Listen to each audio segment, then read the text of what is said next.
This is the new Mercedes-Benz EQS SUV, and it's the first ever built from the ground up, supposed to be an EV SUV from Mercedes. Essentially, it's a jacked up EQS. Now in this video, I'm going to tell you everything you need to know about it by walking you around the exterior, the interior, showing you some of its tech and some of its cool features, including those running boards I just jumped off. Something interesting about those, tell you in a bit. Anyway, I'm Matt Watson, and you're watching Carwow. And if you like news videos on the latest news cars as they break, make sure you subscribe to this channel and hit the bell icon to turn your notifications on. That way you won't miss a single video. Buy, sell, Carwow. Let's start this video by talking about the design, and the EQS SUV looks rather like an EQS that's been lifted. Surprise, surprise. Has a similar blanked off grille, and look, we've got the Mercedes 3-point star in there. Got a full length daytime running light there, strip across the front. You get LED lights as standard, of course, but you can get an upgraded set of lights with 1.3 million little mirrors in them to direct light exactly where it needs to be. Now the difference between the EQS SUV and the normal saloon car is that the LED daytime running lights are like this triangular design here rather than the dots of the saloon, and the car obviously is more imposing. It's like 33mm wider than the saloon version. Something else I need to tell you that's like the saloon version. Mercedes won't let you under the bonnet for some reason.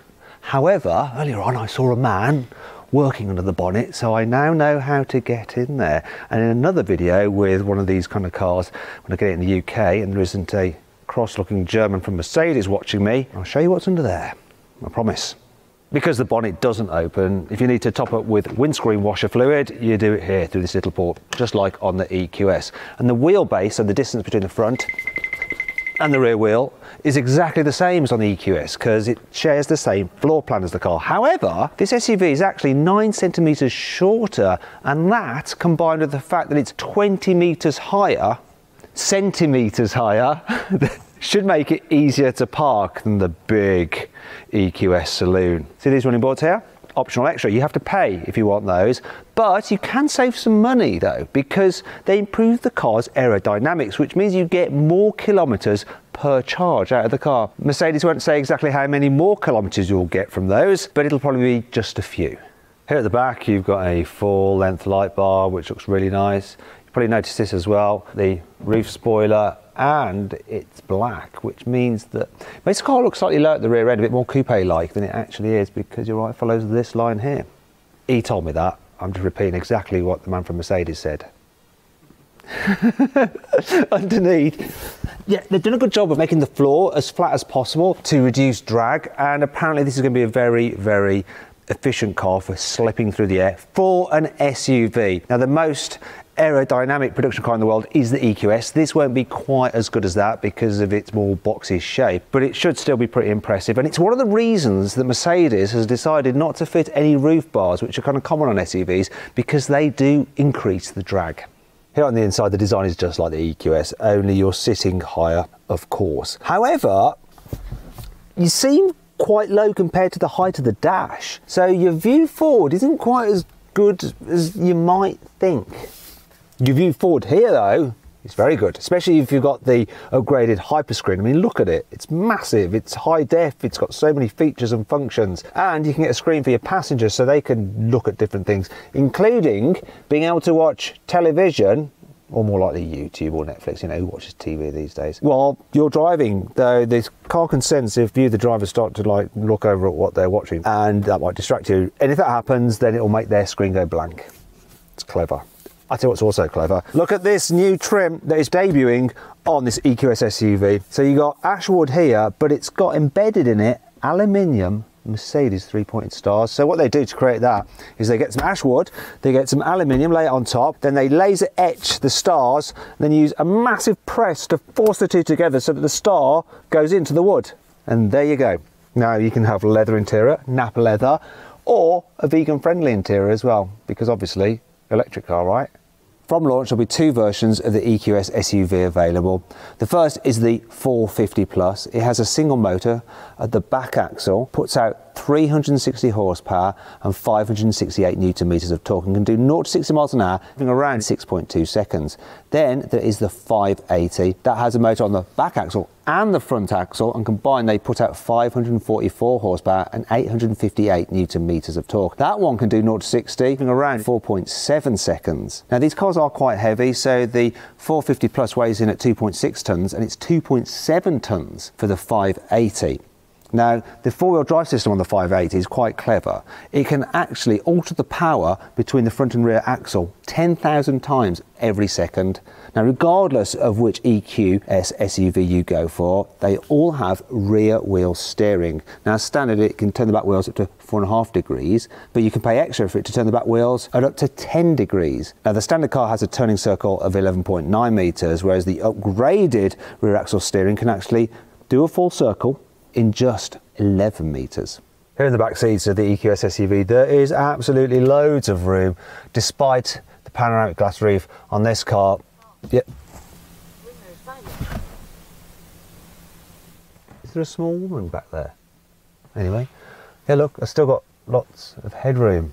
Loads of knee room as well, lots of foot space because of that flat floor. It's lovely, feels luxurious. This has the upgraded rear infotainment package there, so I can control various features in the car, such as my massaging seats, and I can really chill out, fold this down as well if I want to, and there's a tablet which you can pop out and... Stock battery level 100%. There she is, she's in here somewhere. Hello? You all right? Anyway, I can move my seat forward, look at this. Will you shut up now? You had your chance. I can move this seat forward up to 130 millimeters, so quite a way. And even when you do that, there's still decent knee room. Why would you want to do that though? Why? I need to go and see what's going on back there. And that'll give me the opportunity to show you another feature about this car, because look at this, come on, come on, come on, yeah. Look at this. Shut your mouth. This is a 7-seater. Come on, come back. Right. Right. I totally don't know how to get this back. Come back. Man from Mercedes, can you help me put this back? Press it. I'm pressing it. Just push the button. And it should work. Wait a bloody minute, I pushed the button. I totally pushed the button. Now, I'm gonna let you see how much room there is. Can you put this seat into a position that you'd be happy to sit in, please? Come on. There you go, look, look, look, let's see what it's like in the back. You might want to recline a bit though, that's it, yeah, you can recline. You can stop reclining now, there. Okay, so, no, you can, that's enough, don't take the piss. Right, so headroom, it's a bit tight for adults back here, but it is doable. You could do a journey. And you know what, you can get this car with 5-zone climate control, so you can make yourself as comfortable as possible. You can even get heated seats here in the rearmost row. Do you know how to make her shut up as well? Not yet. Because Mercedes doesn't want to be outdone by Porsche or Audi with their motorised charging sockets, they've fitted one to their car, and if you drive off with it open, it just shuts, and that's not because the wind pushes it back, it does it electrically as well. Speaking of electrics, this car's battery pack is 108 kilowatt hours. Now that'll give you a range in the 450 Plus of around 370 miles. It'll charge a DC charger at 200 kilowatts, and it has 22 kilowatt onboard charging, so if you have that facility at home, you can actually charge it pretty quickly if you want. Right, I'm going to show you the boot. Obviously electrically powered tailgate, and I can fold the seats down from here. Come on, fold down. Right, while that's happening, I can explain to you that all versions of this EQS SUV have air suspension as standard, but if you have a oh, you have to do these manually.